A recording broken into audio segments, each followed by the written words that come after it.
Today, I'm talking to Colleen Schnettler, co-founder of Hammerstone and Built in Public podcaster. We talk about getting Bootstrapper-compatible funding, juggling way too many projects, and selling a business when you know it's time to move on. Here's Colleen.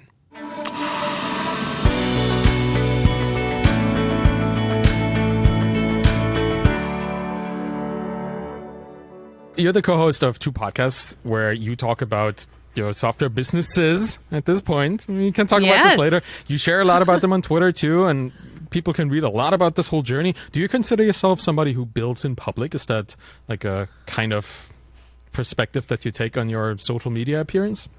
Yes, but really I build in public to keep myself motivated more than anything else. That's an interesting perspective. Honestly, I think that's one of the basic reasons why people do this, like for motivation and accountability.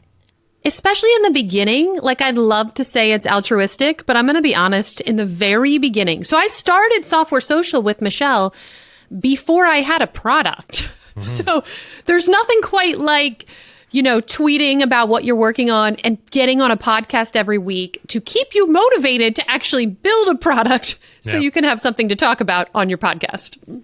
Yeah, I think you can see this. I listen to your podcasts. Let's plural. The plural here because both of them are very interesting, but mostly Software Social. That's something that I take out on my walks with the puppy. That is usually my morning entertainment. If there is a new episode, you follow me along with the little pup. And throughout the year, 2 years now almost, that you had your little SaaS product, and we can talk about that too. There's also the big SaaS product, but let's start with the little one. I've seen you just go through all these little challenges, all these moments of doubt, moments of joy, the ups and downs of a journey.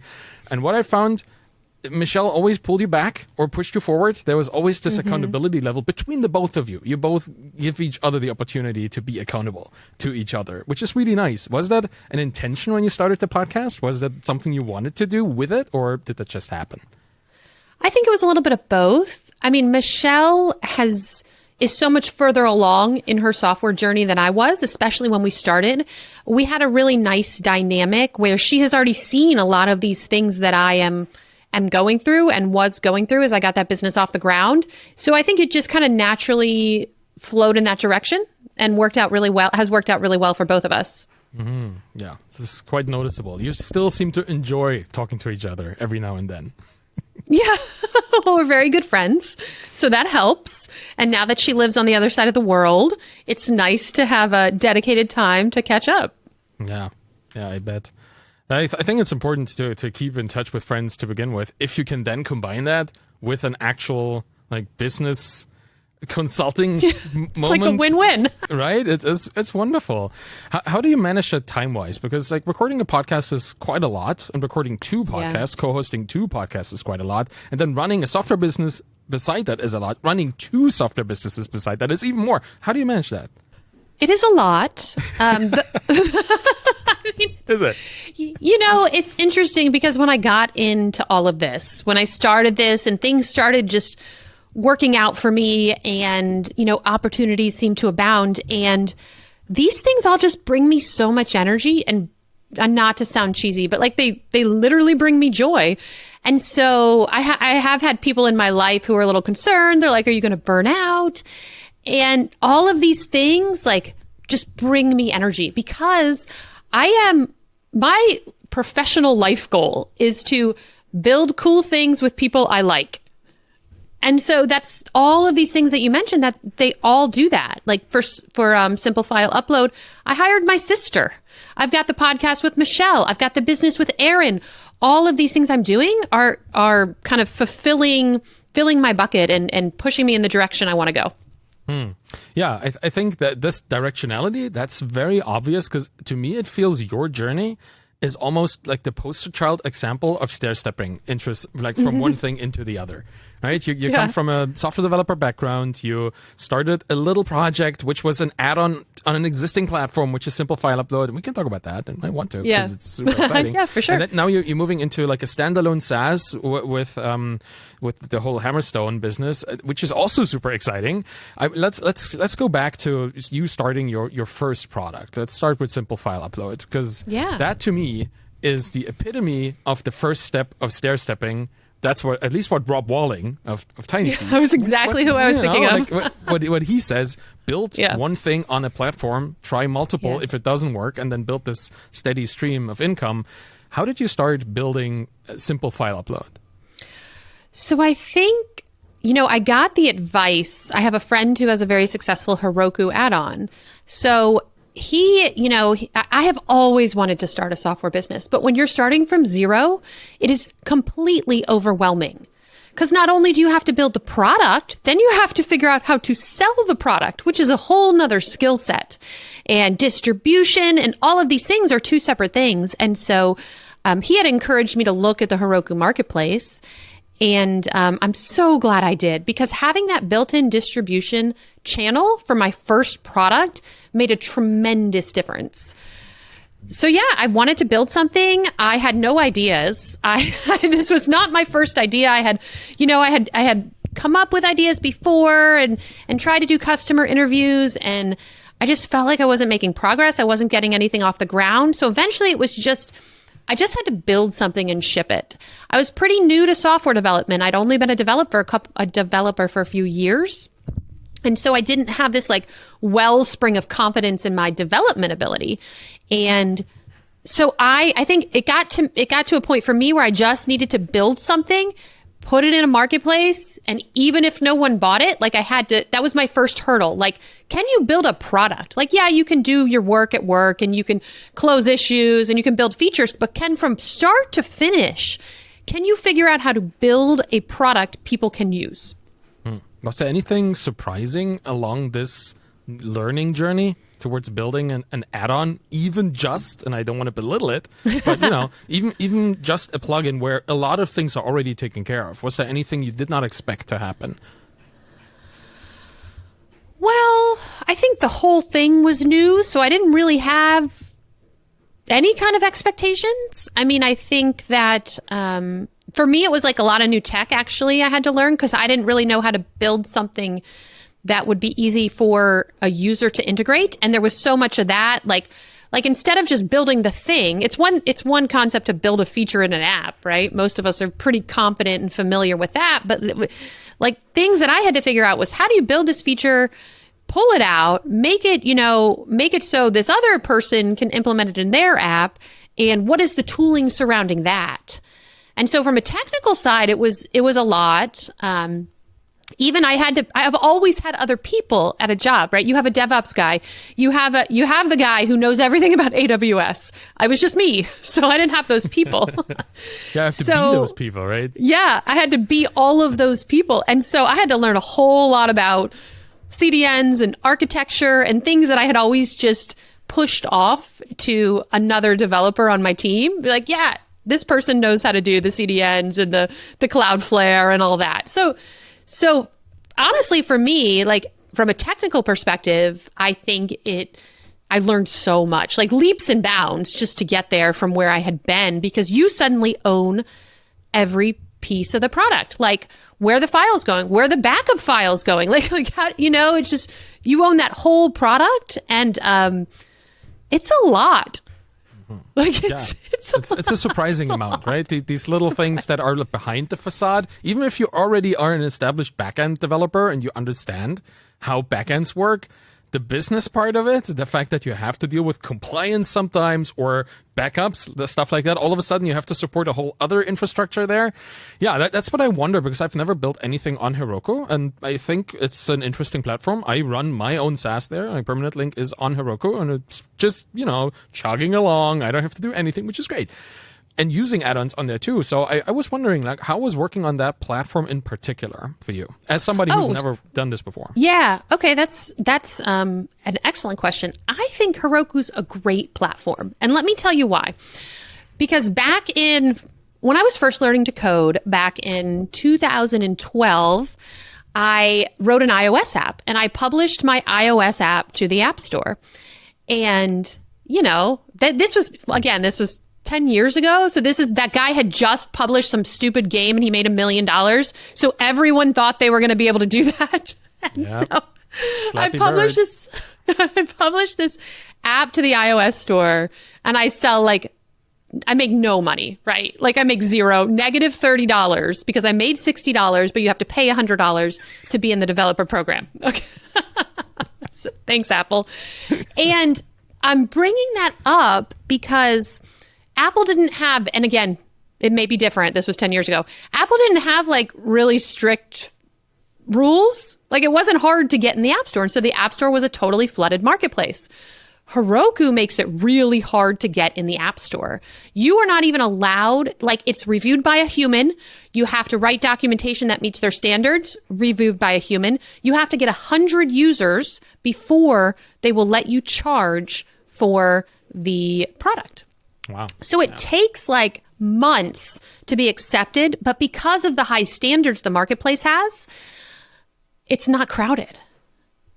There's other apps in there, but it's not like an Apple iOS app store where there's, who knows how many apps. It's not that crowded. Their API is good. Like building on top of their API, the documentation was good. It's really nice. Again, for your first app, it's really nice they do all the billing, right? So they just, send to your endpoint. So it's really nice to have that managed for you. Those are the pros. I'd say the biggest pro is just being visible in their marketplace. But I have cons too, if you'd like to hear them. Yes, okay. So, yeah, of course. The cons is 30% is kind of high. That's what they take. They take 30%. And so you see, so every month they give you a report and you're like, yes, whatever it is. And then you're it's like what you've billed and then their share and then what they're actually going to pay you out. Right. And again, when you have nothing, you don't care. But once you're actually making money, you're like, oh, wow, I gave you hundreds, thousands of dollars. Okay, cool. But one of the kind of interesting cons, the other, also they're not as big as Cloudflare. Not Cloudflare. Someone else has a marketplace that I had looked at too. Maybe it was Cloudflare has a marketplace. Do they have a marketplace? Do you know? I'm not aware. I know that the Shopify has that kind of stuff, but no. Definitely. Anyway, there's some other. It might be. I'll have to look later. They don't have the kind of I wouldn't. Shopify is a good example. They don't have that kind of reach, right? Heroku's not that big. I mean, they're big, but they're not that big. So it feels like you are prematurely capped by the reach that they have. And then also billing is weird. They don't give you access to your billing metrics. And so you have to manage all of that yourself. So now, trying to get a valuation, I don't know what my churn is because I don't have access to that data. I just I didn't set up my own analytics thing. And so I just don't have access to that. And the way they bill is confusing. So they'll bill people based on prorated usage. So if you sign up for it, try it for a day, and then deprovision the add-on, you get billed for that one day. So things like that are kind of hard, and you have very little control over your marketplace listing. You get one page. It has to be in a certain format. They tightly control your market listing, which is kind of a pain once you actually want to do marketing. Yeah. Sounds like a pretty typical walled garden, with a high barrier to entry, which is great, but also I guess for that reason, high constraints, which make it kind of hard to deal with it. And the fact, that's such an interesting thing about these marketplaces, the fact that they don't give you access to these analytics or insights just shows who they're building this for. Certainly not for you. Right? Not for me. Quite obvious. Yeah, that's interesting. I'm thanks for sharing this. I never knew that the platform itself was so picky, which is really great. At least for me, as in the perspective of a customer of Heroku, that is good to know that the stuff that makes it onto their marketplace is actually vetted. It reminds me a little bit of the Firefox browser extension people. For some reason, for Chrome, you can post whatever. They have some automated system to validate your extension, but Firefox has, to my knowledge, and that is also a couple years old, gonna have to put in the time passes caveat here. they have people looking through those extensions and actually checking them for malicious code. It was that's great nice. to know. It kind of sucked Yeah. when somebody didn't understand my code, and then came back to me and said, no, we're going to deplatform the whole extension until you fix this. And I was like, okay, we have a couple thousand customers using it, but sure, why not? So that was a sad moment. But, it's good to have platforms that do this. Find that very interesting. Okay, so that extension seems to be, from what I know, and I have to make absolutely sure that I'm not parasocial relationshiping this conversation, because I'm listening to you every week. So I know exactly what you're doing, what you have been doing for a year. I know that the people listening to this show probably don't do this all the time. So just want to make sure that we catch up on the things that I already heard about. But your extension currently is around $2,000 in monthly recurring revenue, right? Yep. And yes, and I heard on the very show that not everybody listens to, unfortunately they should really, that you're ready to move on from this. Two questions. Mm-hmm. Why and why now? Okay, these are excellent questions. So I am, well, I don't want to say ready. I'm considering moving on from this. Because my other startup has raised money. All right. So as you pointed out at the top of the pod, I have a lot going on. I also have 3 children, and so I'm a little bit busy. And I think to give my other business the full chance of success, to grow it to the size I want to grow it, it needs all of my time and attention. And that also, we just raised money, so that's both why and why now. Like the timing for that is ideal. Yeah, that sounds about right? You only have so much time in a day, and even though this is nice to have this income coming in for what I assume to be a pretty low touch business, because it's an extension that doesn't require too much in terms of support and stuff, but it still requires some of that. And it has some, I would assume, from my experience with passive income that is never passive. That's never There's passive. always some brain space occupied by that project, right? Is that still happening for you, even though it's low touch? Yes. And I have kind of a funny story. So I haven't told this yet, I rarely get support requests, but when I do, they can be gnarly. So I had this support request come in from a customer in the country of Colombia. Wow. And he was clearly panicked, right? Like, so he emailed me and scheduled, I have an open scheduling, like he emailed me and scheduled a call like that day, in an hour. And I get on the call with him and he can't see any of his images because I'm a hosting service. So I both upload your image and I host it for you. And it's essentially, it helps you get around Heroku's ephemeral file system. And man, I could see all of his files were loading for me. I checked my firewall. He wasn't being blocked at the firewall. So it was complicated. It turned out the DNS in the country of Colombia was down. Oh, God. It's always DNS. It's always DNS, right? And so this is kind of one of those situations where I didn't even it took us a while to figure that out, right? I had to ask a friend who's a DNS expert. I'm like, why can't this guy get his files? And so he showed me how to here's how you check the DNS in different countries. Turns out it's down in the country of Colombia.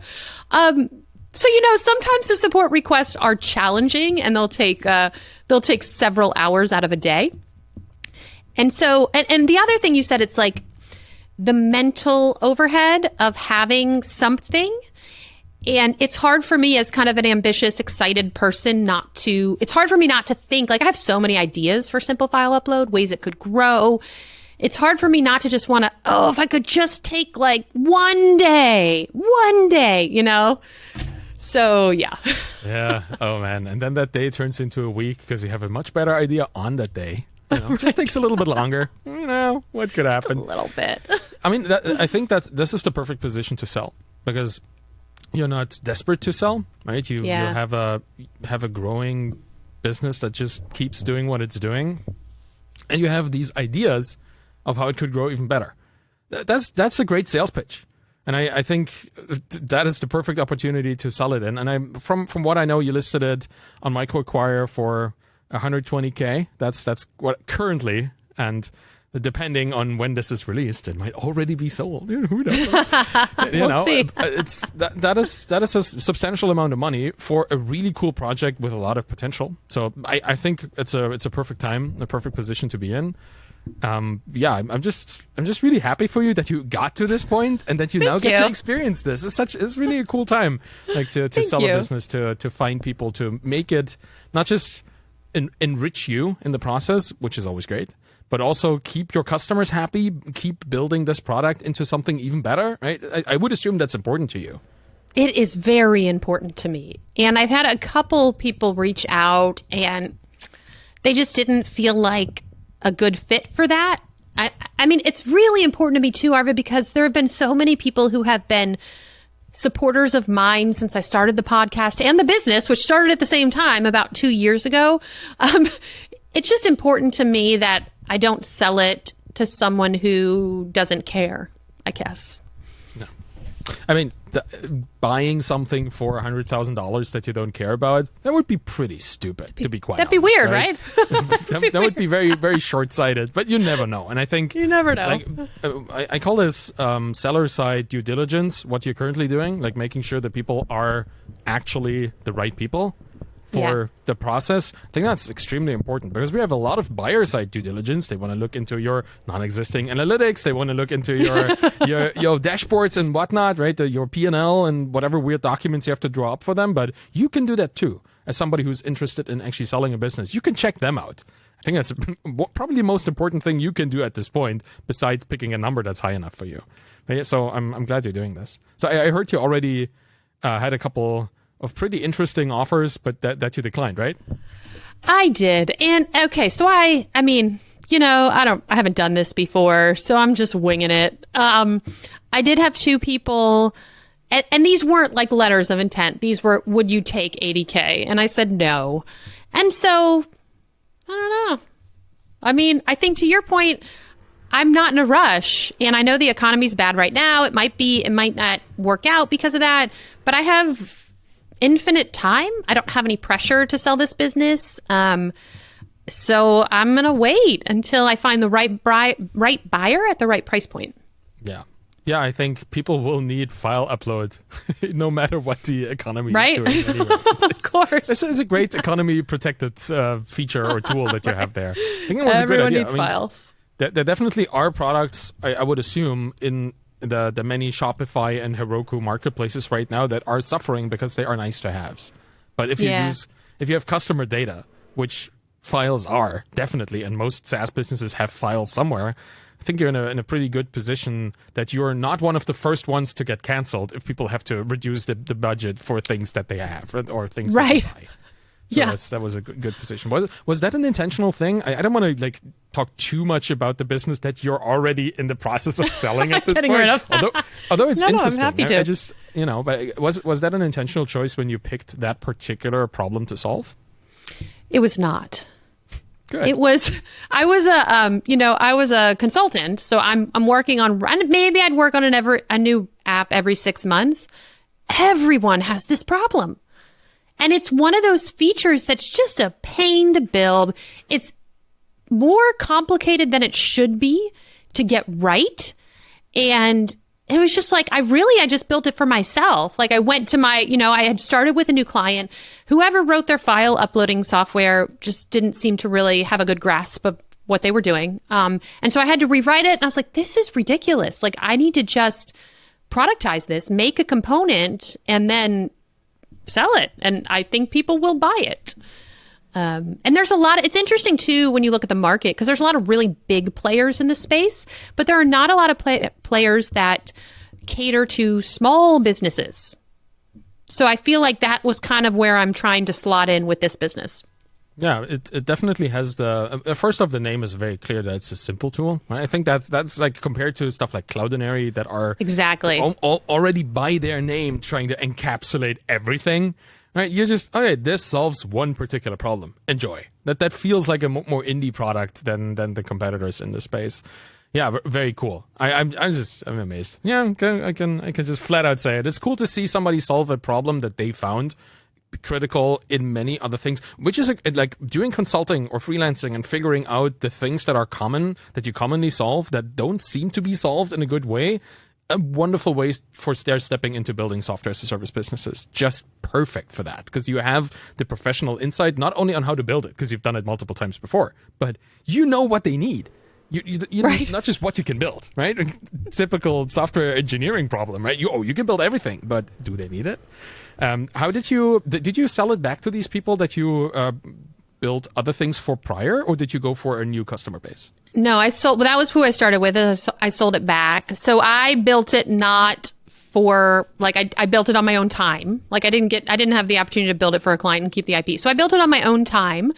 But then it was such a win-win because I'm able to sell it back at, depending on their storage needs, it's like $35 to $80 a month, which is so much cheaper than hiring a developer to build that out for you.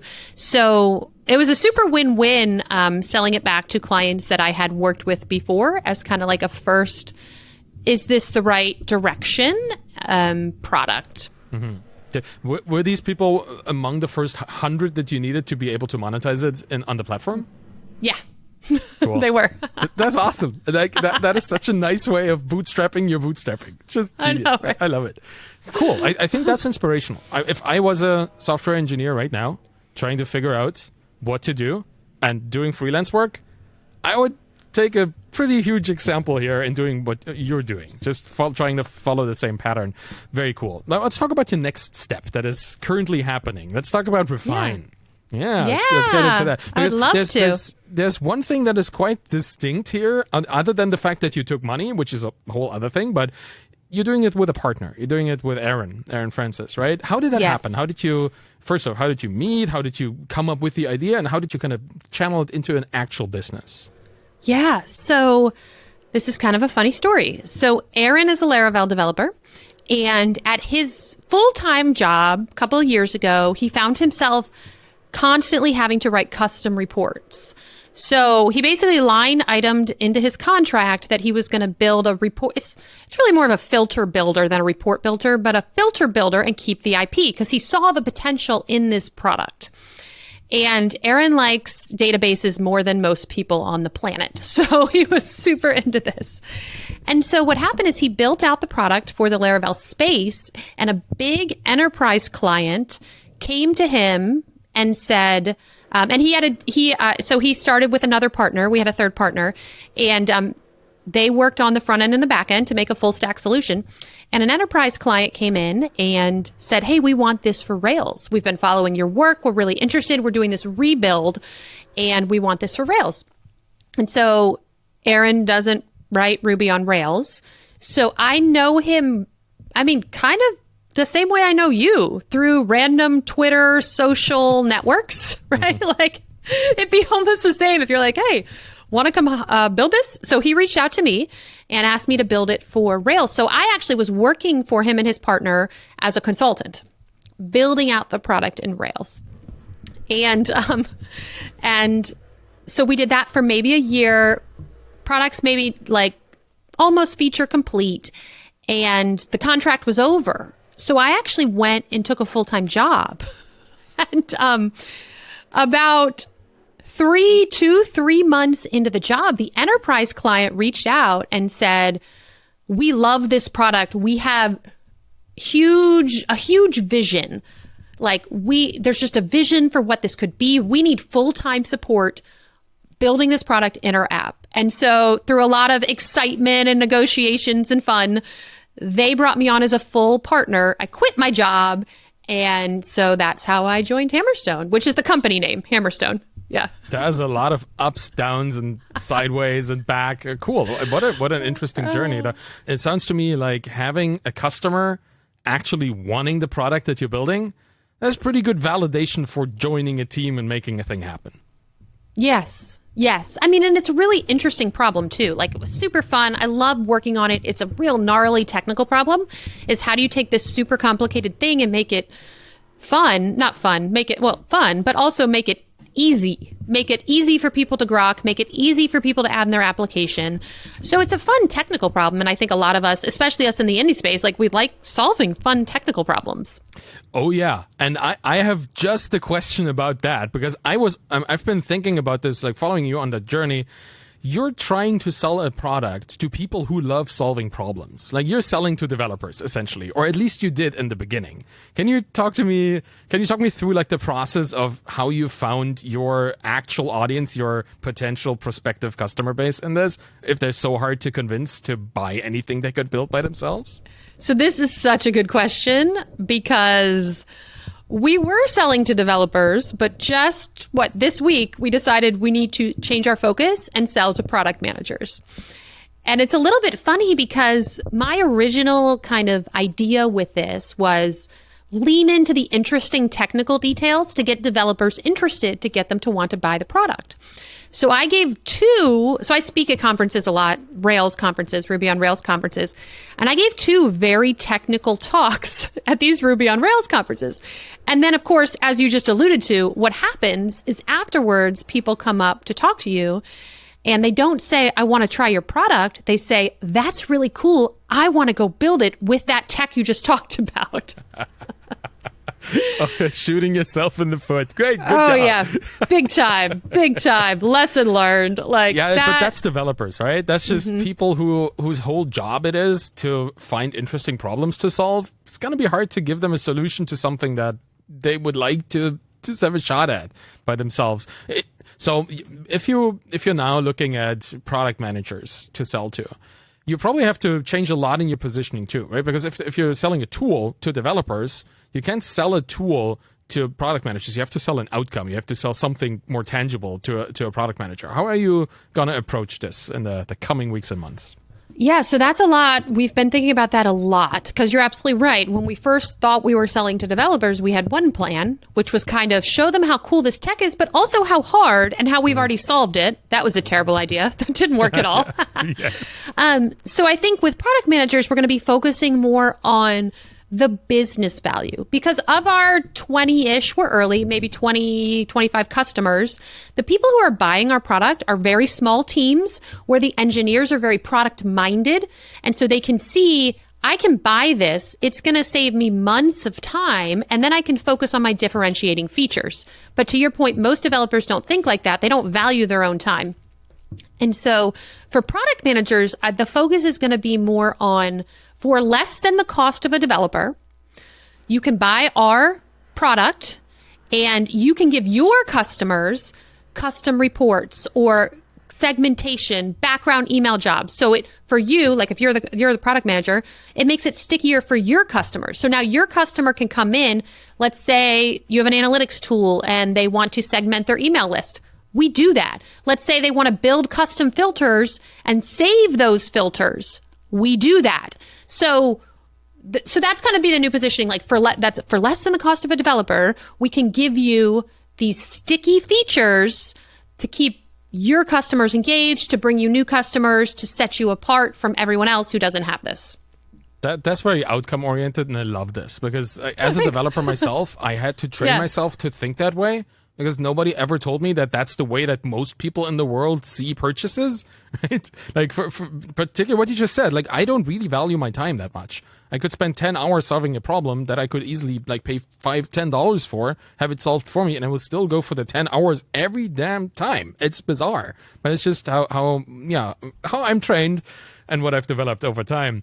So I love the fact that you're going for outcomes, and I love what you just said in terms of the pricing of it. Like for less than the cost of a developer, that leaves a lot of room for interesting pricing. How have you been approaching charging the right amount of money for those, I would say, more enterprisey kind of customers?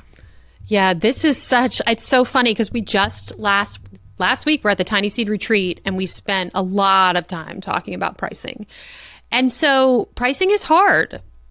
Even for our base package, like to buy the component, it's initially like $1,000 a year, which we are realizing is way too cheap for what it is. And so that's one thing. And then you have these big customers, and the big customers involve an aspect of support and onboarding. And so, I mean, I don't know yet. I mean, I think it's going to land for the bigger customers, depending on what level of support they need. We're looking, here's what I learned. Here's what I feel like I have learned since I started all of this. Like, if you want to build a really profitable business, you've got to be able to charge really high prices.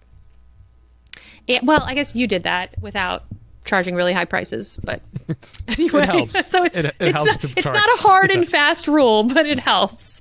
It's not a hard. You're good. So what we want to do is we are already in a position with this one we really have two bigger clients that we've been able to charge really high prices for, and so.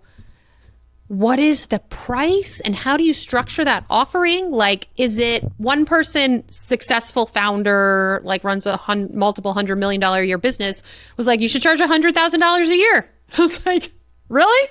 That's a lot. So I'm not saying we're going to do that, but I think we are trying to think differently about this. Like, if we really, now our product needs to meet that statement, right? Like, the product needs to be good enough that it can replace a developer and it provides that value to their customers. And it is stickier. But if we can do that, I think we're going to probably start at $25K. And this is for like the bigger enterprise clients. We're still going to do something different for the smaller, lower touch customers. But it's just a different mental model, I think, compared to a simple file upload where you're like, I should only sell this for $10 a month. You know, like when I listed Simple File Upload at $35 a month, it felt like, I was like, no one's going to buy this. Like, it's way too expensive, you know? Honestly, I think that is one of these extremely limiting beliefs that we have, particularly if we're developers, because what you just said, this kind of moment of, oh no, this is $35. Come on, like that is just, we wouldn't pay for it because, again, we don't value our time. We would rather spend a day solving this than spend $35. But most people out there have a completely different perception of how much something is worth. And I found in many founders, indie hackers, solopreneurs, people who come from the software scene, they have an extremely hard time charging more than they would be willing to pay for something like this themselves. That's an excellent point. Extremely limiting. Because they cannot imagine that somebody out there would actually spend money to solve problems. It's bizarre. That's an excellent point. Yeah, because we wouldn't do it. Because we're like, I could build this, even though, you know, with what we charge in a day as a consultant, it's a lot more than $35. Yeah, it's this weird cognitive dissonance between the lived reality of everybody out there and our little developer world in our minds. Bizarre. I'm very interested in seeing where you go with this. I know that at some point during the next couple months of my dog walks in the morning, I will learn more about this. So I'm very happy to know that you are building this. At least you're talking about it in public, building this in public too. Now that you have the Tiny Seed team and the mentor network and all your peers and stuff behind you, beside you, around you, how is this going to change the way you approach this business? I'm asking because many software businesses that don't take funding, they just, slowly grow over time. But the moment funding is involved, even though it's bootstrapping compatible funding, where they don't have these gigantic growth expectations, you still take funding to be able to move forward in a different way. How are you going to approach this for Hammerstone? So I think, this funding really enables us to focus on growing the business. And it gives us a little breathing room. So I'm not going to hire, it's not that much funding. I'm not going to go hire a team and try to scale real quickly. That's not what we're doing. It gives us a little breathing room to try and grow the business in a sustainable, profitable way. And the difference for me personally is I am still consulting. I'm consulting as a Hammerstone co-founder, but I am still consulting essentially full time. So all of the business stuff takes a back seat to that. The talking to customers. It's amazing. What amazed me, Arvid, talking to some of these people is how many customers they talk to. We talk to 20. They're they talk to 20 a week. You're just it's a whole different game when you can focus on the business and you're not so, I'm super involved in product and I am, this developer on the product, but this will give me a little more breathing room to focus on the business. I hear people talk about talking to 10, 20 customers a week and I'm that's how many we've talked to total. So yeah. Yeah, most people would like to talk to 200 people, but then they look at their calendar and they see all the little items, and then they just turn off the Calendly, right? It's okay, that's enough. Yeah, I mean, you have to like it, and that's. I wonder that about you, because you're a developer, and you're very outspoken about your developer stuff, which is great. But you're still a developer, and we developers, we like to be product people. We built the thing, and that's what we do. So, how do you enjoy, I guess, this foray into the other side of the business? Is that something you're looking forward to doing more? It has been a learning experience for me. I mean, obviously I have Michelle, who is excellent at it, who's been helping me, coaching me on interviewing customers. But I think fundamentally it comes back to Aaron and I genuinely want to make people's lives better. And it sounds cheesy, I know, but like it's true. Like we genuinely, so when I get on a call with you and let's say it's a customer interview and you're showing me this, we're in this situation. You're showing me how your customers can't get the information they need out of your database, and it's frustrating. And then you have to have, you have to do it, and you're doing these custom reports. Like, man, I hear that, and I'm like, I could actually make your life better. And so I really enjoy that aspect of it. I really do. Yeah, that's exactly how I feel and how I felt when we were doing Feedback Panda.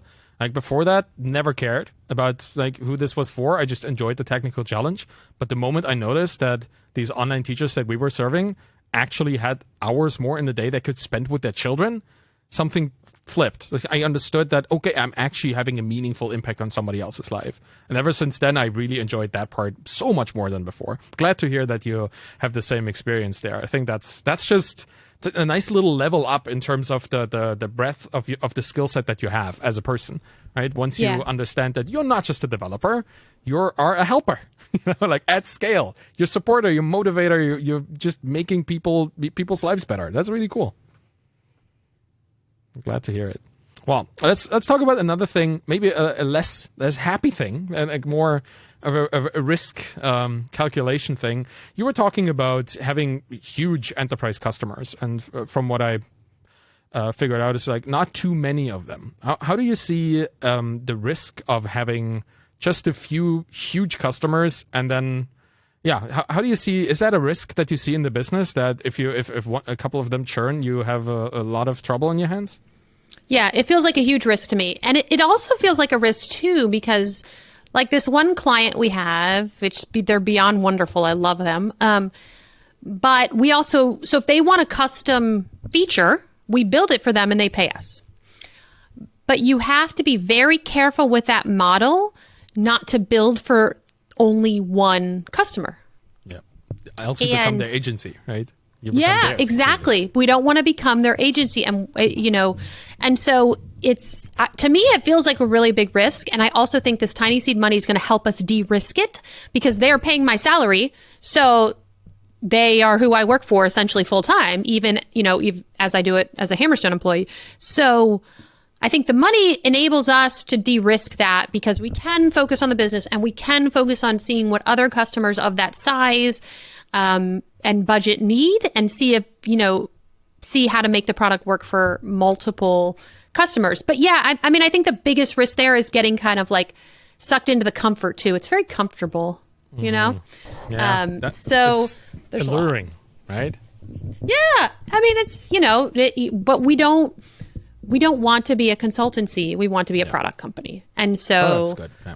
You have to know what you want to get what you want. So. Yeah, I think having some kind of funding, and in particular, beyond the money, having people around you in the mentor network, in the peers of the cohort that you're in, that have similar dreams, that have a similar goal, that want to build a business that is not beholden to any large customer, that kind of influences what decisions you make, how you make them, and for whom you really make them. Right? If it's not just for you, it's kind of for you in the future, and that makes a whole lot of difference. I'm really looking forward to seeing where this goes. I think having that level of funding is the perfect thing for bootstrappers who are already showing signs of validation for product market fit, and I think you did a great job. How did you get to actually have that funding? How was the application process? Can you walk me through that a little bit? It's a little bit funny because I didn't tell my co-founder I was applying. Oh boy. It was a little bit funny. We laugh about it now. So actually, man, this was a tough decision, to be honest, because we didn't need the money. We are self-sustainable. We are making money as a business. Everything is working great for us as a business, I'd say. But I have known about Tiny Seed forever. So the other day, I'm driving to the gym and I say to my phone, play something I'll like. And it played Startups for the Rest of Us. Okay. Which is both embarrassing and telling about like what I listen to all the time. Nerd. Come on. No, right? So anyway, I feel like Rob Walling is my best friend, even though I had never met him in my life. So I'm very familiar with Tiny Seed. I'm also was familiar with some of the other companies that do kind of bootstrap level funding. And Tiny Seed only invests twice a year. And the minimum MRR is $500. And they have a couple like constraints. So minimum MRR is $500. What else? I feel like there was something else. You have to show some kind of product market fit. They want to see that you already have a product. They don't invest in ideas. They're very B2B. And so I don't know this for a fact because I didn't ask, but I don't know if they would have invested in Simple File Upload just because they seem to be interested in companies that can hit those kind of enterprise level deals, that can do the bigger deals to become more profitable. And so it's literally a Google form. I mean, it was no big deal. It was so easy. And it's just like, what's your MRR? What's your business plan? Where are you? What are you doing? What do you think your market size is? What do you think your churn is? And so some of them I had like cheeky answers because it's like, what's the size of your market? And I'm like 10 million because it's all developers everywhere, you know. So it's literally a Google form, easy to apply. And then I thought after I applied, I told Aaron, I was like, oh, by the way, I applied for Tiny Seed. Don't worry about it. It's going to be like, we're not going to get in. And then we got the interview, and then you do a couple interviews. And it was a whirlwind. How did he take that? Like, did he actually buy into it quickly, or did you have to convince him about it? Oh, no, he was all in quickly. Like, he was super excited. I mean, I think we're both like being in this world. We've just known about it. You know, he went to a microconf in like 2012. So he's been in this world way longer than I have. And and it was just, we filled out the form. We did the interviews. There's a couple interviews and we got the offer. So, wow. Yeah, congratulations. That's cool. Thank you. I think lots of founders would exciting. like to be in this position, you know, because they get a lot of applications every couple months from people who have the dream. You're making it happen. That's cool. what it's really, really exciting. And it's only been a month, right? It's December, but it's just something to me. It's so interesting how we perceive and move the bar of success. Like before I had started a SaaS, before I was a stay-at-home mom for like 10 years. So it was like, man, I'd like to learn to code. Then it was like, I'd like to get paid to code. I'd like someone to pay me for something. And now it's like, I've raised money. It just feels like this, it's just cool. I don't know. It's just cool. It's exciting. I guess if you had told me 5 years ago that I would get Tiny Seed funding, I'd be like, no, there's no way. Like, I can't do that.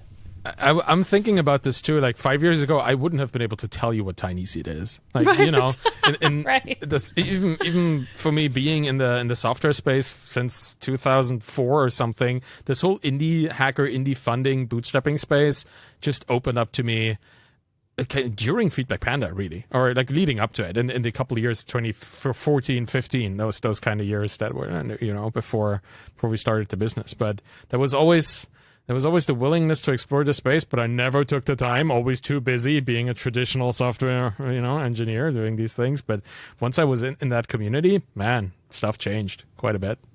It's so cool. I gotta say, like, I met Rob and Tracy at MicroConf 2019 in Europe. Like that was great because they were there organizing it. And honestly, Rob Walling, like both for you and for me, probably is an enabler because he put me on stage with Danielle. And that was a little talk that gave me in particular the opportunity to talk to more people in the space. And then that kind of jump-started my whole Twitter growth situation. So I probably wouldn't be here doing what I'm doing without Rob Walling and MicroConf. So, that's awesome. I love Rob that. is having such an impact on the community with the work that he's been doing for, what is it now, now 550 episodes of Startups for the rest of us, and something like that. It's such a that is just consistency over decades, and that is mega impressive. It blows my mind. So you met them too recently, am I right? Yeah, we were literally last week. We were in Austin for the Tiny Seed retreat, so I got to meet them finally, which was lovely. So it was pretty cool. Yeah, that's cool. I think that was also like a MicroConf local there after yes. that, right? At WP Engine with Jason Cohen. Yep, there was a MicroConf local. Yeah, what do you think of conferences? You've been there as a tech person. Now you're kind of moving into tech entrepreneur. Do you think this is going to change how you're going to approach going to conferences, even maybe giving different talks than giving away all your secrets so that other people can build the thing you're already building? I don't know. We'll see. I mean, I have deep, deep roots in the Ruby on Rails community. So I think things like RubyConf and RailsConf will always be things I want to attend. But I don't know. I do think these things change and move over time. I've never been to a MicroConf until last week.